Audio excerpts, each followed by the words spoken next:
I have no idea what you're talking about. You know, we see those very human traits that, you know, we all fall prey to, and Marge was no different. So I liked that. I thought it was so, I mean, it made me laugh, you know, it was like very fun. Awesome. Hi, Dakota. I'm Graham from Screen Rant. How are you doing today? I'm great. How are you?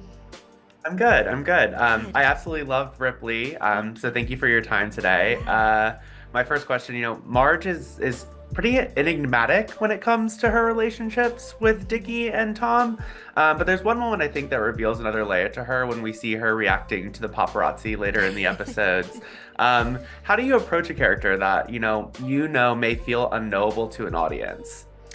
Yeah, well, I think, you know, that's the balance of this story, and all of the characters is kind of what's said and what's not being said, what's underneath, what are the hidden motives, the hidden agendas, what are the eyes saying, but the voice is saying something different. I think that everyone had to kind of explore that with all of the characters in the show, and Marge was no different. And I love doing that as an actor, and love kind of doing, going, I think I work the best working kind of from the inside out and like exploring the layers underneath more than anything. But we also see Marge, she's also trying to take advantage of the situation in her own way, just like Tom Ripley is, and you kind of see her little moments of vanity or opportunism come out.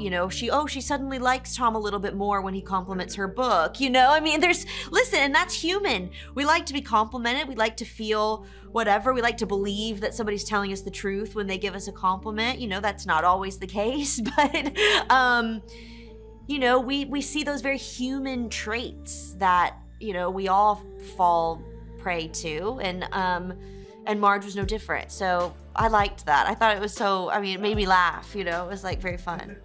Yeah, I love those little moments where she's warming up to Tom.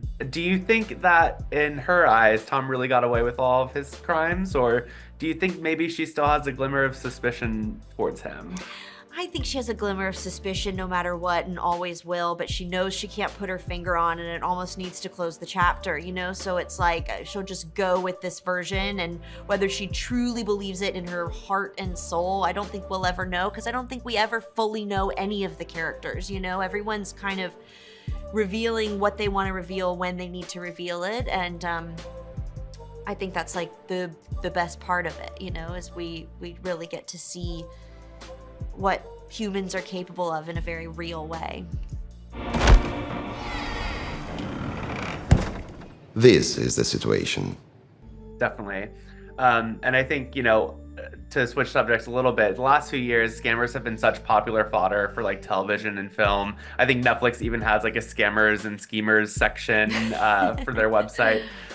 Do you think Tom would be able to survive like in the modern day world of like scamming and things like that? Or do you think like all of this technology, he would crumble under the pressure? I don't know. That might be the next version. We need to see the really modern Tom Ripley. But I think that's the great part about Tom, is that he's not a professional. You kind of see him figuring it out on the fly. He doesn't have any, scamming equipment. He's just using what he his immediate resources and his wit and his thought, and obviously is brilliant. But he also makes mistakes, and you see you see those mistakes, and you see him have to fix the mistakes, and so you can kind of relate to him again in like kind of this weird way. But I don't know, with like CCTV cameras, and I don't know if Tom's getting away with it. Seems less likely. Yeah. But my last question, obviously, of course, we have the talented Mr. Ripley adapted, a couple decades ago. So did you have like the specter of Gwyneth Paltrow like lingering over you as you filmed this? Did you look at her performance as sort of inspiration? Because she's so great, but they're both so different, I think. They're so different. So I love that film just as a fan from before many years, and always will. But I really didn't think about it too much, because we were just doing something that was so different, and so I think we all just went with that, and are fans of the film and think it's wonderful, but feel that what we were doing was very different from that, and so weren't trying to kind of compare or contrast anything. And I was happy about that. Just because you don't want to, I didn't feel that's totally its own thing, and it's brilliant in its own way, and this is just something else. And so, yeah. Of course. Well, both were brilliant. I loved the show. Thank you again for your time today. Thank It was you. great speaking with you. No problem. Thank you so much.